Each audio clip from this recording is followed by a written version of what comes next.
நம்ம இந்த மாதம் முடியும்போது குறைவுங்கிறதே இருக்காது. அந்த அளவுக்கு கர்த்தர் நேர்த்தியாய் நடத்துவார். நம்ம எந்த அளவுக்கு கீழ்ப்படுகிறோம், எந்த அளவுக்கு அந்த வார்த்தைகளை ஏற்றுக்கொள்கிறோம், அந்த வார்த்தையில் எந்த அளவுக்கு நிலைச்சிருக்கிறோங்கிறது ரொம்ப முக்கியம்.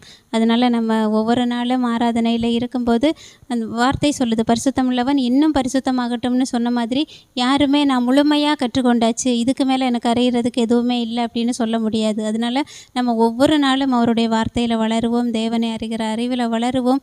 ஒவ்வொரு நாளும் நம்மளுடைய வாழ்க்கை நம்ம என்ஜாய் பண்ணி வாழுவோம். அவருடைய வார்த்தையை கேட்டு அந்த வார்த்தையை அப்படியே அனுபவித்து வாழும்போது அந்த வார்த்தை அப்படியே நம்மளுடைய வாழ்க்கையாகும். நம்ம இன்னும் அநேகருக்கு ஆசீர்வாதத்தை கொடுக்கக்கூடிய இடத்துல, அநேகருக்கு சாட்சி உள்ள ஒரு நல்ல வாழ்க்கை வாழக்கூடிய இடத்துல இருப்போம். கர்த்தர் அப்படிப்பட்ட வார்த்தையை தான் கொடுத்துருக்குறாங்க. அதனால் முடிவெடுப்போம். நம்ம ஜூன் மாதத்தில் ஒவ்வொரு நாளையும் இல்லை, ஒவ்வொரு நிமிடத்தையுமே நம்ம அனுபவிக்கணும்.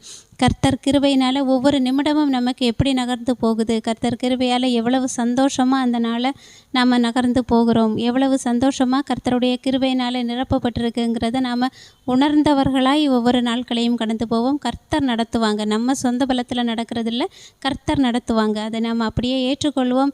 ஒரு ஆரோக்கியமான, ஐஸ்வர்யமான, சந்தோஷமான, சமாதானமான வாழ்க்கையை கர்த்தர் நமக்கு வச்சுருக்காங்க. அதை அனுபவிப்போம்.